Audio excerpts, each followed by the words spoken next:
But before we address these rowdy fans, Sure. Al, we actually do have another caller on the line, a guest caller, and let's bring them on and see what they have to talk about. So just bear with me here.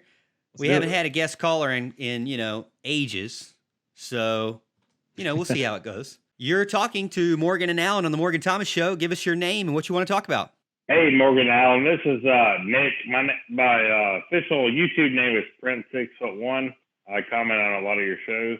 I got a very important topic. A lot of people, a lot of Clemson fans aren't talking about. So I think after Trevor Lawrence won that national championship, a lot of ESPN guys are talking about him just sitting out, or he should be in the draft right now.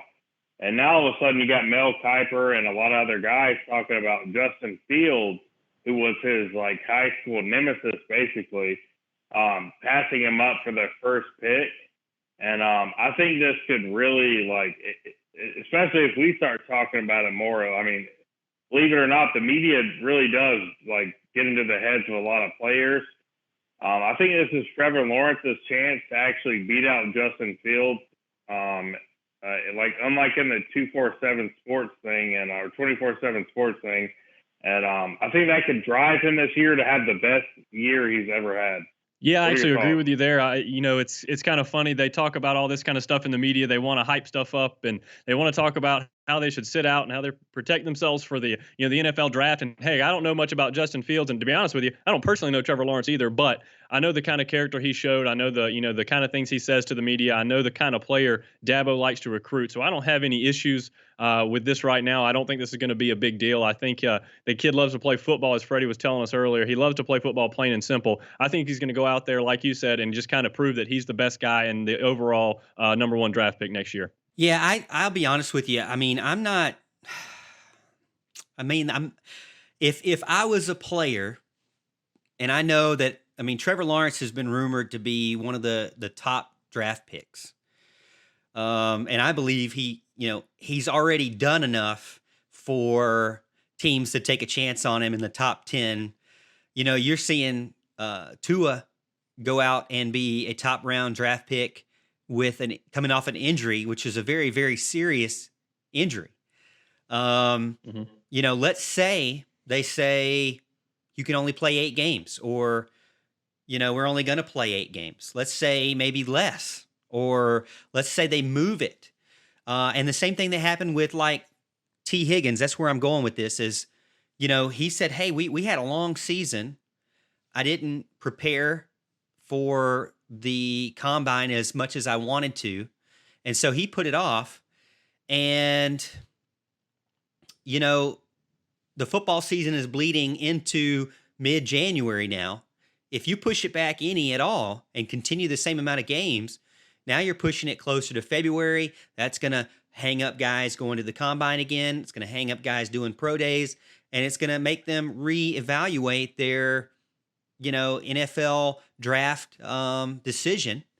And if I'm a guy who most of the experts are saying top 5, I don't know if I'd want to play just 8 games just to prove really nothing. I mean, if you're going to be a top 5 pick, if you've got coaches or scouts telling you, hey, we're going to go after you, especially somebody in Trevor Lawrence's case, really less of Trevor Lawrence and more of say a Travis Etienne. He came back and he had, his reasons, but cut a season short, kind of like Prince was saying, I don't necessarily know if that he doesn't reevaluate that decision and maybe he doesn't do it, but I can see other players doing it as well.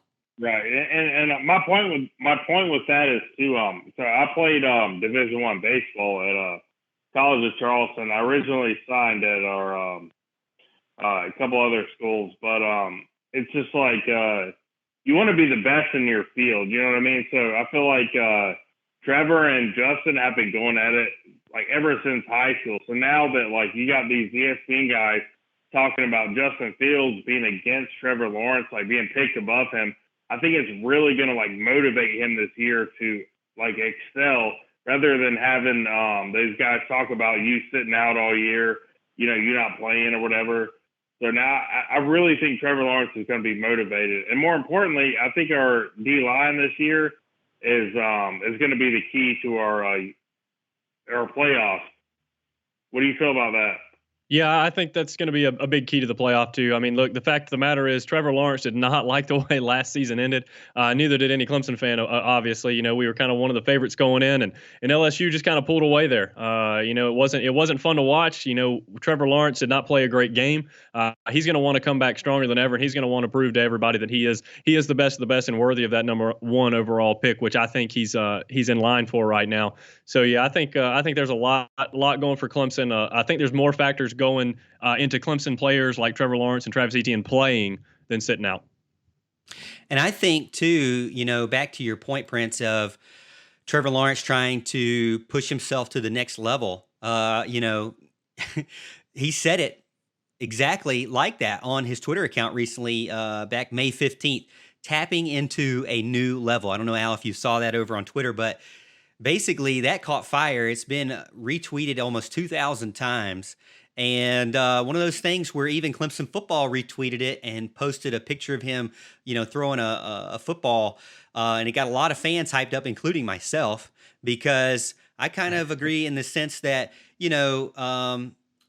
I'd love to see him tear it up this year. I'd love to see all the Clemson players for 2020 go out there and do great. And I agree in the sense that you do want to, the Heisman Trophy. I was looking through some stats today. We're talking about the Heisman Trophy. It could be him versus Fields, right? And I was looking up stats, Clemson, win stats against certain numbers. And if you look at like all the major stats, there was like 29 major stats that this website had. And I did Clemson versus Carolina. I just wanted to see the huge difference in programs.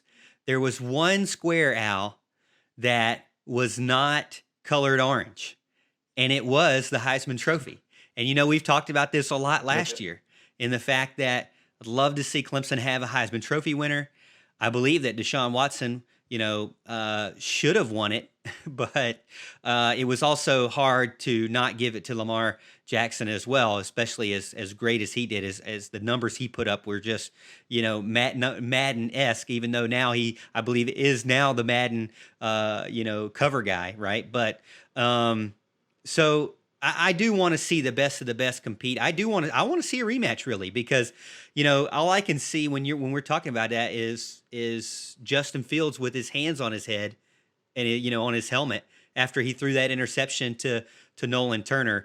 I'm sure that Justin Fields is going to want some redemption in that sense. And then going to your other question about the defense, I've said it since day one. You get a quarterback. We already know Clemson has a quarterback and then a quarterback in waiting. Then the next thing you want to build up is a defensive line. The biggest struggle that Brent Venables had, and I wouldn't even necessarily say it was a struggle because statistically his defense got better in many categories, but he had to completely change his alignment to a 3-3-5 or a 3-2-6. And a lot of that was due to the fact he didn't have the big guys in the defensive line like Wilkins and Lawrence to, close that interior.